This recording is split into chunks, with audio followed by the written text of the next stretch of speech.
Yuki stared up at the ceiling of the room, her mind still racing from the night before.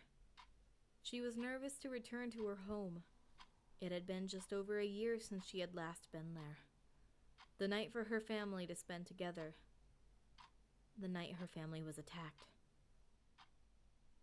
She wondered about the state of her old home, not knowing how much damage the demon had caused. She couldn't remember anything that had happened after the initial knock at the door, so she didn't know anything that had happened afterwards. She was unable to get any sleep that night. Not only was she thinking about what Giyu had said, but also was thinking about the words from the strange man she had passed in the halls. You'll find the answers you're looking for, Yuki. Believe in that. She turned onto her side, staring aimlessly at her wall before tiredly muttering. What did he mean? And who was he?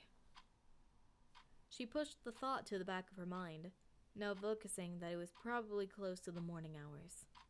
Looking up at the clock on the wall, she read the time. It was 6:30. She heavily sighed, pulling herself out of the bed. She put on her uniform and Hiyori. As she was about to exit her room, she caught a glimpse of herself in the mirror. Taking a closer look, she looked just like her twin sister in that uniform. The Hiyori was almost identical to Cori's, and she even pulled her hair back in the same braid. She thought about taking her hair down, but muttered under her breath. It doesn't matter anymore. Without wasting any more time, she stepped out of her room, making her way to the training grounds. She met Giyu outside, but was surprised to see Shinobu waiting out there as well. Yuki wondered why Shinobu was there, until she saw the vial of medicine and a syringe in her hand. Shinobu could see Yuki's expression drop, and started to reassure her. Don't worry. This is just in case you get overwhelmed on your mission. We don't want your powers going haywire by mistake. Giyu nodded in agreement.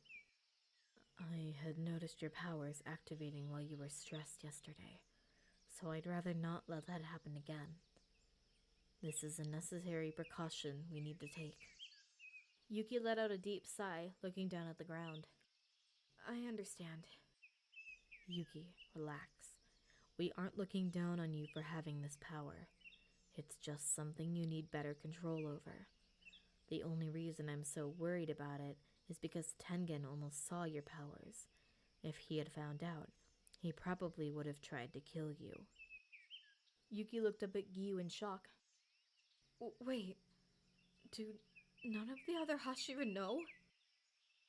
That would be correct. The only people who know are myself, Giyu, and Master Ubiyashiki. The others would freak out if they knew what you were. Yuki could feel her heart begin to race, taking deep breaths to keep herself calm. Shinobu rested a comforting hand on her shoulder, reassuring her that they wouldn't find out, unless she told them herself. We need to head out if we want to make it by nightfall.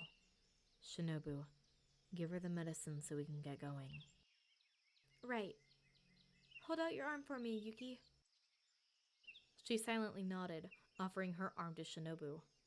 She felt the quick sting of the needle going into her skin, feeling the medicine entering her body. Shinobu placed a small bandage over the injection site before throwing away the needle and syringe. Thanks, Shinobu, Yuki politely replied, before turning to Giyu. Shall we get going then? We will in a minute, but I believe you are missing something. Yuki was confused by what he meant, but soon saw Shinobu holding her Nichiren blades. We think you might need these. But why? She asked with a hint of frustration in her voice. We aren't going to find anything there, so why would I need my blades? You don't know that for sure, Giyu said monotonously. Even if we don't, you still need to be able to defend yourself in case something goes wrong. Fine, Yuki said, taking the swords and putting their sheaths under her belt. Now, let's go. I don't want to waste any more time. Have a safe journey, you two. I'll see you when you return. Both Yuki and Giyu waved Shinobu goodbye before beginning their long trek back to Yuki's old family home.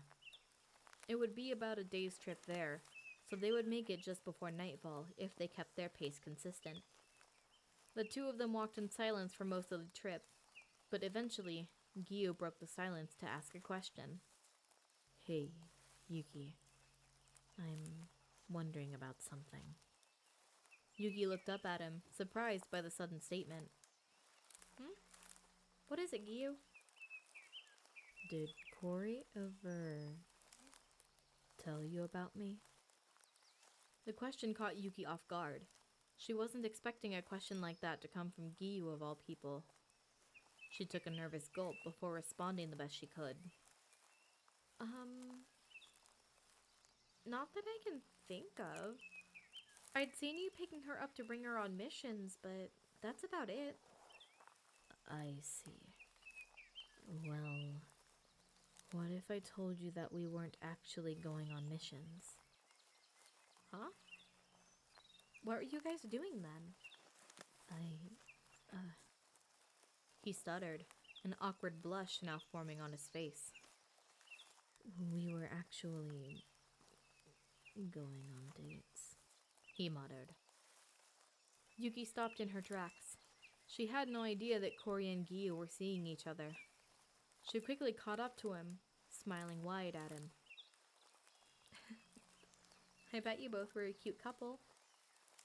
He chuckled, slowing down to match pace with Yuki.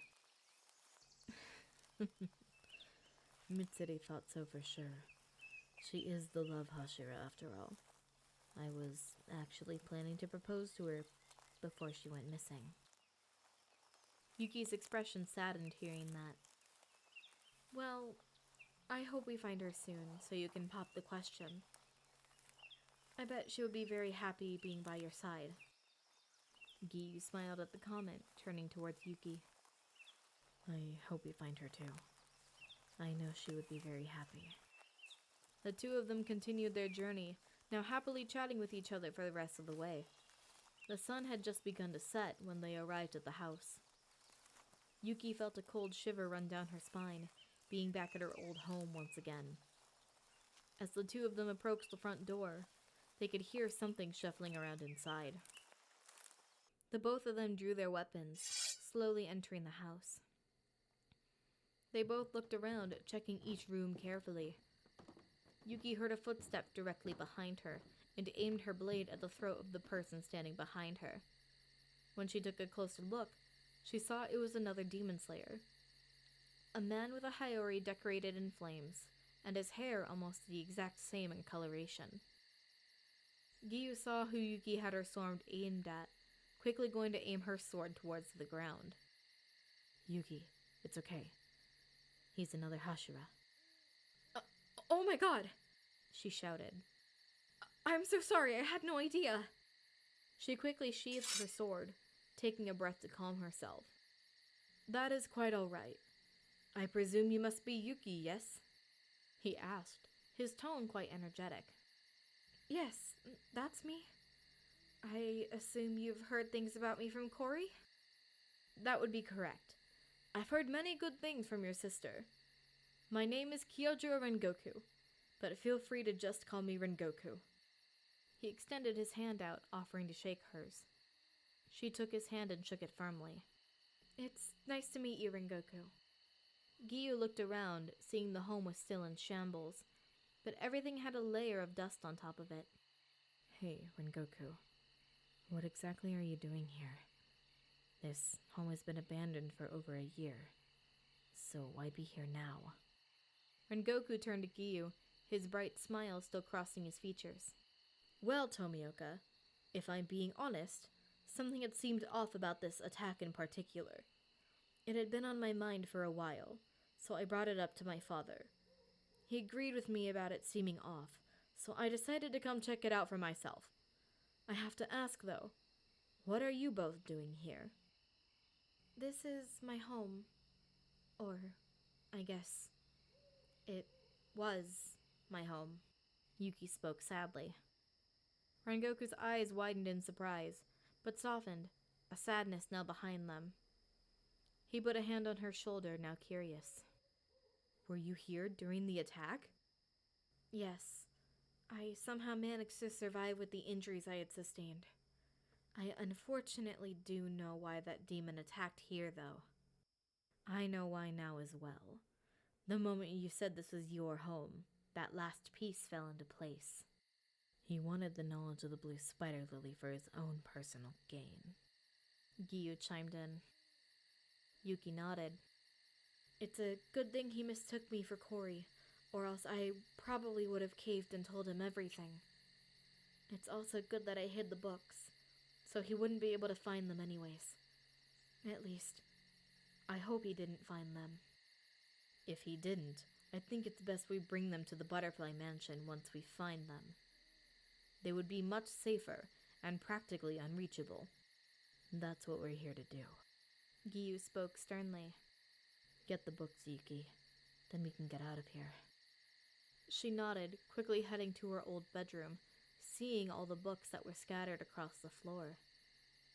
She reached for a certain book, pulling on it to open a secret compartment in the bookshelf. She started skimming through each of the books, looking for the answer to her burning question. She prayed for a way she could be a demon slayer, soon coming across a passage she had never read before. Her eyes lit up in excitement, coming out of the room with a massive smile on her face. Did you find what you were looking for? Giyu asked. With a bright smile, she began to read the passage. If there is to be a case where the demon slayer or guardian are killed, the other may temporarily take the mantle as both until the next heirs are both of age to learn the history about their family. What does it mean for the next heirs to be of age? Rengoku questioned. In my family, the chosen guardian or demon slayer are not allowed to begin their training until they reach age 15. Once they fully understand everything they can learn, the previous heir can retire. I'm assuming that's when Cory became a Hashira then? Yep. It's already been 6 years since she became the Ice Hashira. It feels like it was only yesterday that it happened. She solemnly smiled at the thought, thinking about her sister and where she could possibly be now. Rengoku came up to her side, setting a comforting hand on her shoulder. I bet your family would be proud of you.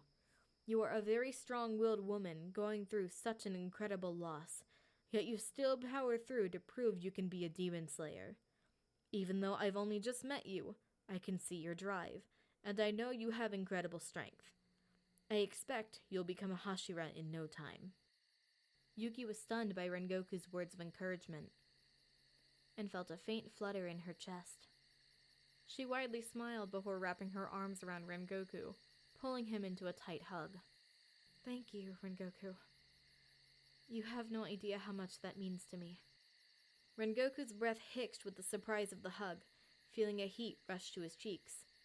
He cleared his throat to compose himself before hugging her back. Of course, Yuki. I meant every word. Giyu could see the blush on both of their cheeks, chuckling under his breath. He walked over to them, clearing his throat to catch their attention. We should find a place to set up camp for the night.